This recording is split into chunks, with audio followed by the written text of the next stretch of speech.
Hello to those of you that have joined us. We're just going to be waiting a couple of more minutes for people to come into the chat. So we'll wait a couple more minutes and then we will get started. Thank you very much.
So I think we will get started. I think we might wait one more minute for some people to join the call and then we'll get started.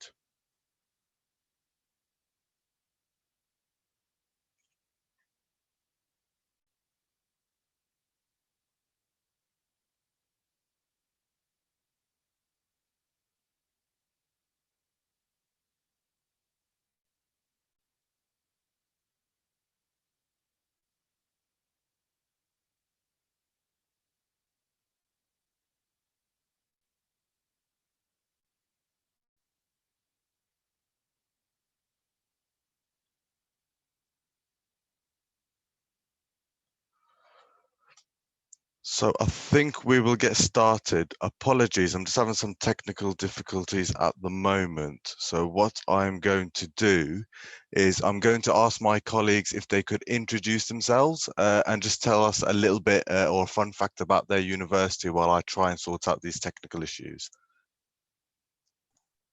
So if I start with Emma, could you tell us a little bit about yourself and your university? Yeah, so my name is Emma and I'm the Senior Global Officer here at the University of Portsmouth.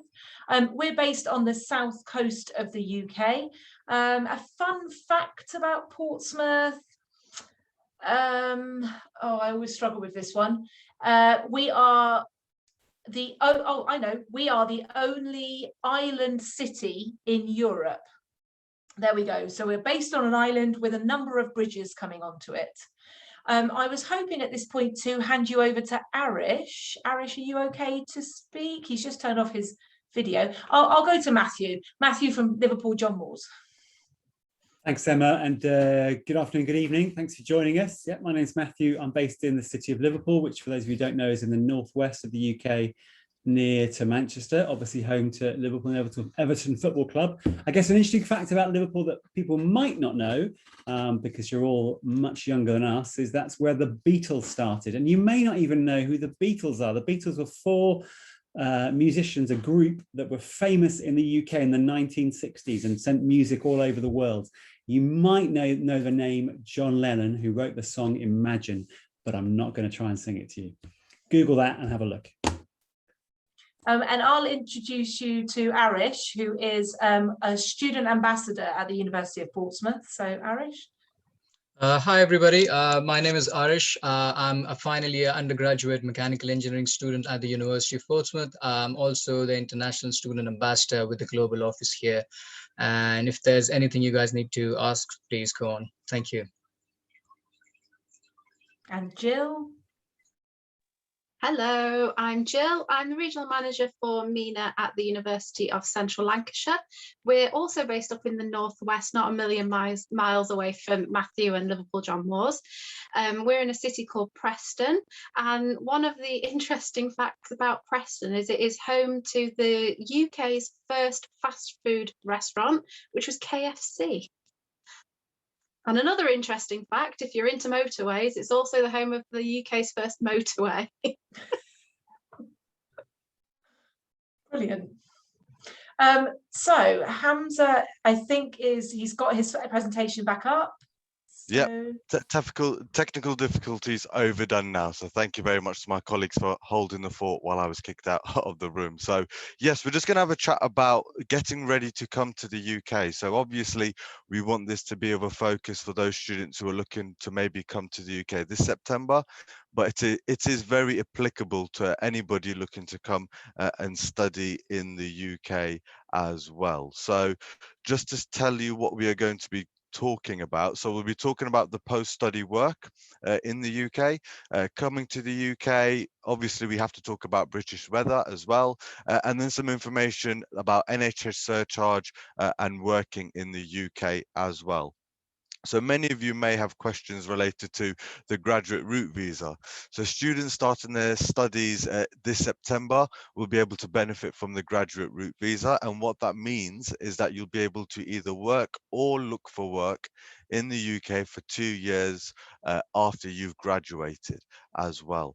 So this is obviously fantastic news for anybody who wants to study in the UK with the vision to work in the UK as well. We anticipate that there'll be lots of students looking to come and study in the UK for something very similar, and this makes us a bit more competitive with other countries as well. We did used to have this a long time ago, but we've now reintroduced it, which is fantastic news. So I would implore everybody to have a look at www.gov.uk for more information, as more information is widely available on our government website as well. So airport. So once you have your offer and you're ready to come to the UK, as you can see on the screen there are many airports across the UK, but many of our universities are based close and near to international airports. So I was wondering if my colleagues could help me. So in terms of Nottingham-Trent University, our closest international airport is Birmingham, and we also have East Midlands Airport, which flies to and from Europe as well. Matthew, could you tell us where your nearest airport would be? Yeah, we do have an airport in Liverpool, but that's more for local flights to Europe, Paris or Madrid, for example. So for most of you coming from the Middle East, I would strongly encourage you to fly into Manchester. It is possible to fly into London, but I wouldn't suggest you then got the train from London to Liverpool, because the airports in London are not actually very near where the main train line up to Liverpool is. So your best bet is either to get a connecting flight that goes through London and flies up to Manchester, or even better, connect elsewhere. So connect via Dubai, via Qatar, via Istanbul, and come direct to Manchester. Brilliant. Emma, could you give us a bit of information about any airports near you? Yeah, so we're in a great location actually in Portsmouth, because Heathrow is basically an hour and 15 away, as long as there's not much traffic, and Gatwick is about an hour and 15 to an hour and 30. So two of the biggest airports in the world, stroke the UK, are very close. So you can get a train down from Gatwick, or you can take taxis, buses. It's very simple to get down from both Heathrow and Gatwick. I just wanted to ask actually, Arish, our student. So Arish, you come from India. Could you just give us an overview of like your journey to the UK? Right. So in context to after applying my visa and getting the visa after that whole thing, right. So I actually flew from the Delhi International Airport to Heathrow International Airport, which is pretty close to the university, which was really great. I would suggest for the students who are coming in for the first time to book a taxi, because like taking all your luggage on like public transport can be a bit tricky, and since you're not aware of how things work, it's much convenient to just book a taxi from like A to B. So I took a flight to Heathrow, then took a taxi and straight landed into Portsmouth. It's really convenient, really straightforward, and didn't have any issues regarding that, so which was really good. Okay, great. But obviously you would recommend always planning your journey, wouldn't you? Of course, you have to plan everything in ahead of your travel. I think it's much convenient to book all your taxis or your National Express buses or however, but you have to do it before you arrive in the UK.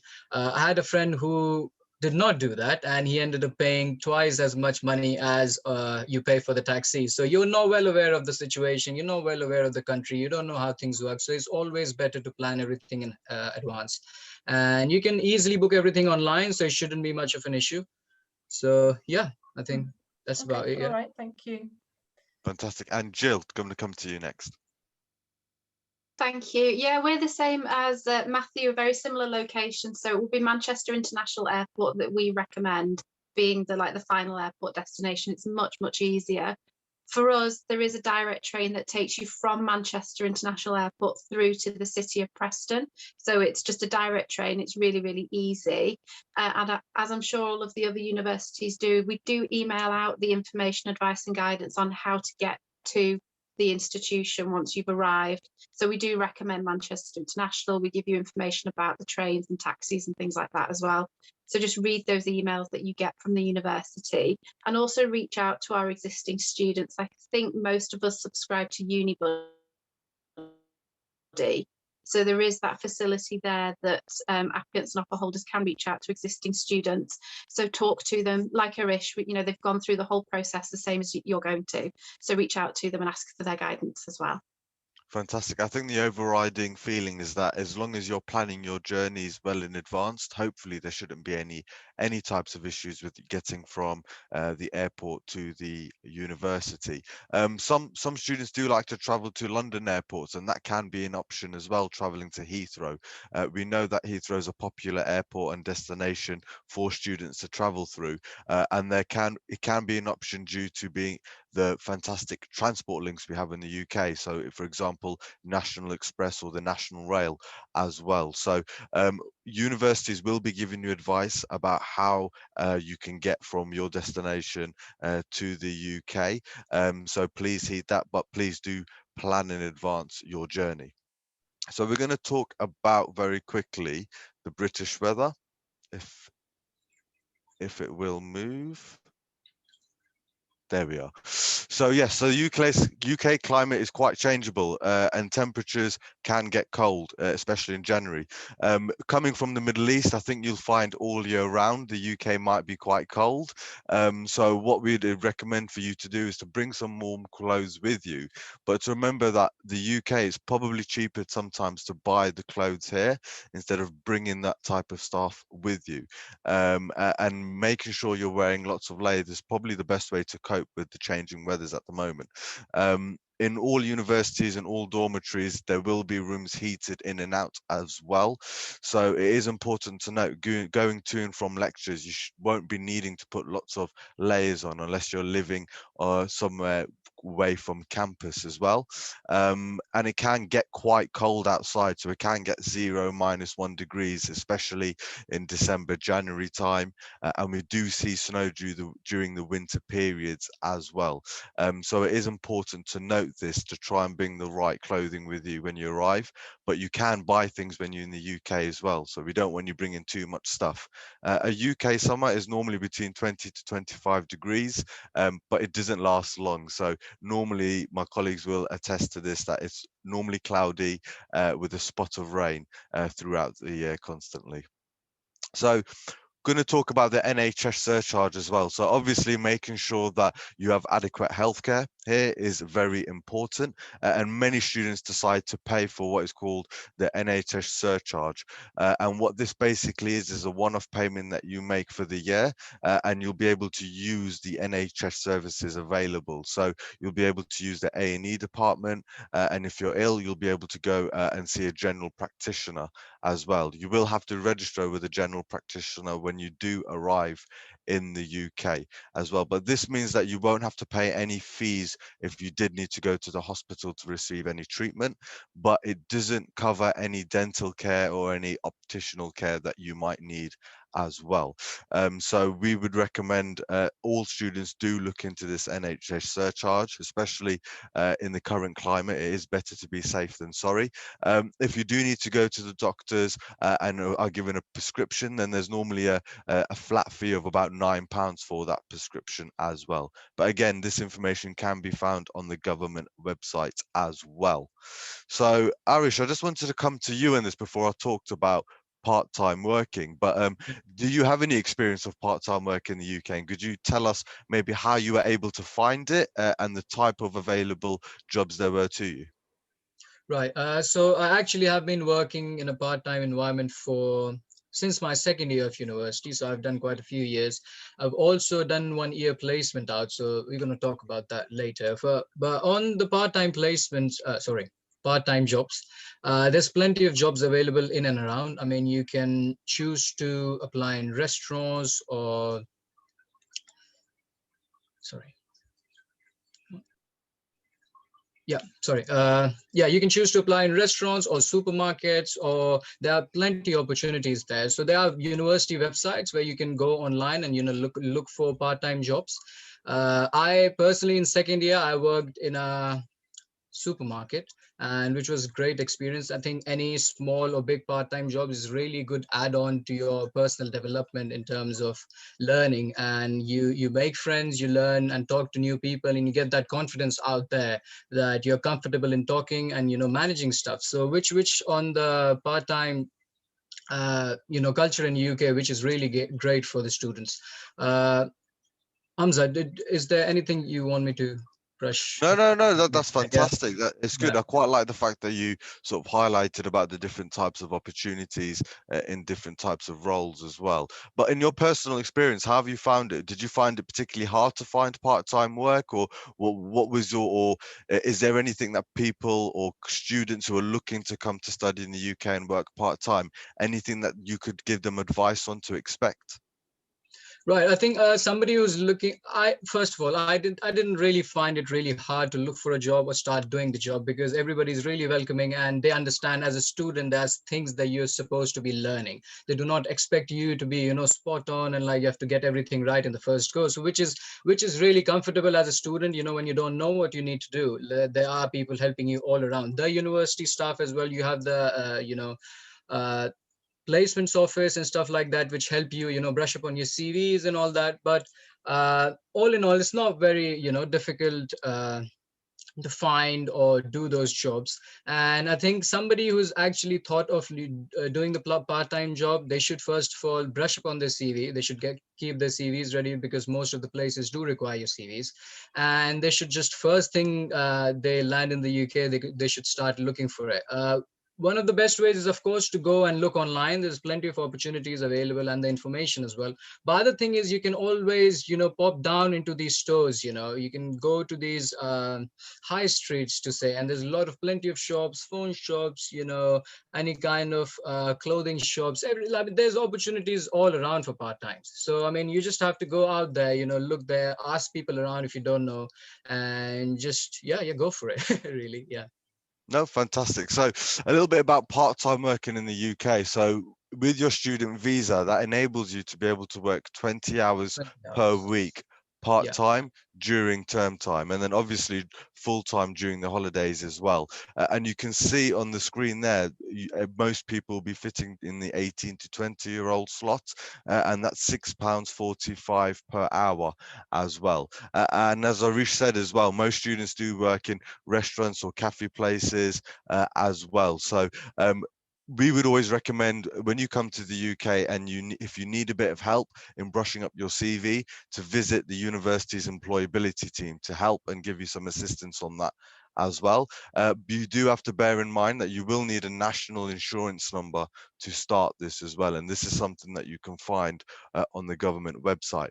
Matthew, I just want to come to you with a question, a most common question I was hoping that you could give an answer to, but quite often, I'm not sure about your institution, but we do get a lot of questions saying, is part-time work enough money to be able to live off while in the UK as well? So would you be able to give us a bit of insight as to just how much can part-time work contribute to a student's cost of study? Great question. I mean, you can see on the screen the minimum wage that students of a particular age could be eligible to get. And of course, bearing in mind the maximum you can do is 20 hours per week, you can do the maths yourself. I think the correct answer really is to remind students that as part of their visa process, they have to demonstrate they have the money already to live in the UK. So the benefit of working is, I guess, is for those extra things that you'd like to do while you're in the UK. Perhaps money towards being able to travel a bit around the UK. Perhaps money towards buying some extra things that you didn't know you needed until you got to the UK. Maybe a new computer or something like that. I think wouldn't be advisable for a student to think they could come to the UK and earn enough money to pay for their housing costs, etc. The expectation on behalf of the UK universities, and in particular UKVI from the visa perspective, is that when you make your application for a visa, you're going to demonstrate you have all the money you need for those 9 months that's required, as well as your tuition fees. So yes, it's going to help you enjoy more your opportunity of being here in the UK. Yes, you're going to get the fantastic work experience while you're doing it, but you shouldn't really see it as the main source of money to enable you to live. Thank you very much, Matthew. So we did have some slides just about the individual universities, but we are aware that many of you have actually come to our previous sessions before, so we won't spend too much time upon them. What I do want to do is just go towards the end of the presentation, just to let you know that you can find us on StriveScan. So we've done 9 previous recordings before, talking about particular subject areas such as art and design, engineering, and also talked about what you can expect or what you should be looking for from UK universities as well. And also just wanted to leave our contact details on the screen there. So on StriveScan, you can see all of the previous recordings, but if you did want to get in contact with myself or any other one of my colleagues, you can do so just looking at those details. But what I'm going to do is I'm very shortly going to stop sharing my screen and invite my colleagues back, where we can start taking some questions and answers. So if you do have any questions that you want to ask in the comment section below, please do. I do believe we have one question, and Arish, this is a question for you. I was hoping you could help us with. So in general, I mean, you've come to the UK, you've done the part-time work, you've studied in the UK. If you could give 3 bits of advice for any student who is considering or going to be coming to the UK to study this September, what would it be? I think, okay, just to pinpoint the 3 points, it's quite difficult because I think there's a lot of things that goes up in your mind when you're leaving a country, going to a different country, taking that such a huge step. But in terms of advice, I think first of all, be open to all experiences. I think that's one of the most important things, because even though you take the decision to come to a different place, you still restrict yourself of not going out there, learning more or like doing other things that you should be doing. So first is just being open about the whole experience. It's not just the university degree that you're here to get. There's additional thing that's an add-on to your whole total experience. I think everybody should do that, in terms of joining societies or doing part-time work. All in all, it does contribute towards, personal development. Second thing is always, wow, it's difficult to pinpoint these things.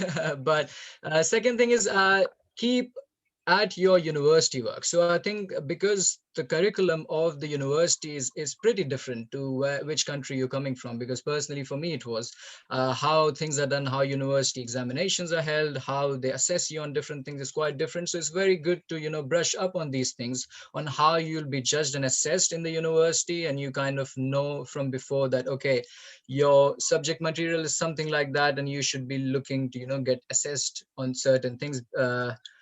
Personally, as I said before, we have a lot of more exam-based universities. So you go in for an exam, you learn something, and you put it on the paper, and that's it. And I think UK universities have a lot more practical stuff involved. So also writing. So there's a lot of report writing which is involved in your coursework. So I think this is something that I personally, if somebody would have gave me that advice to brush up on my writing skills, report writing skills before I came to the university, that would have been really helpful. So that's the second thing. Look around what you're studying, and just keep at your work. The third is in terms of your safety. I think new country, new people. So just be aware. you know, for the friends you make. It's very difficult, you know. So when you're 18, 19, you just come from that homely environment. Your parents were there protecting you. You didn't really have to deal with the realities of the world. So I think that's another bit that, okay, this is step up. This is what you have come to do here. You know, just be aware, just be vigilant, see what's going around you, you know, make friends, of course, like that's what you're here to do. But just be aware of everything's going around you and be vigilant. That's the third thing I would say that's really important.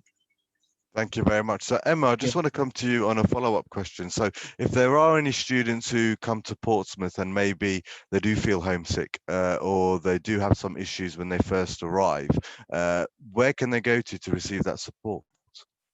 Yeah, so in each university there is a global or an international office. So international students should always head to that direction to get some help.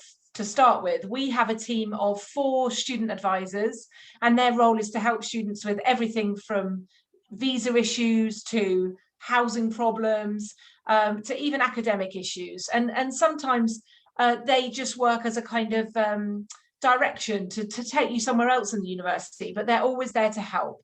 So that's a good starting point. But we also have within the university a well-being team, and they're there to look after your mental health and to support you in terms of that. Within each department, there's academic support. And there is a central ask team. So they're there to basically help you with your writing skills, with your communication, presenting, things like that, everything to do with academic levels. We also have an English language team who can help if students are struggling with their English. It's not separate paid lessons, it's just alongside your course. And so there is a lot of support internally within the university as long as you go and find it. The other people that can be great support is things like within your course, you'll have a student rep. So someone on your course who is a student, but they're there to voice concerns within that course or that subject area. And also Arish is the head of the Indian Society, aren't you? Yes. Yeah, I'm the president of the Indian Society, right? Yeah, so that's correct. Arish would work again as someone who could welcome Indian students, and if anyone's got an issue, they would know to go to him as well to say, look, I'm really struggling with this. How did you manage it? So there's a lot of support within universities, but sometimes students are too scared or ashamed to ask, but they really should. And at the beginning of term, in the induction week, we always introduce students to the range of facilities that are available. And this is where I would recommend that students make sure they're on time and they start their course on time, because that's when you find out this kind of information. 100%. I just want to echo what Emma said as well. That first week of university is very, very important, not just so that you get your bearings of where everything is at the university, but quite often a lot of important information about how you can access the full range of university services are normally explained to you in this first week. So it is important that you turn up to the welcome week or to the freshers week to get that knowledge as well. So unless anybody else has any last questions, and I'm just having a quick look now, I don't think so. We are going to wrap up there for the time being. So we would like to thank everybody who's joined us today.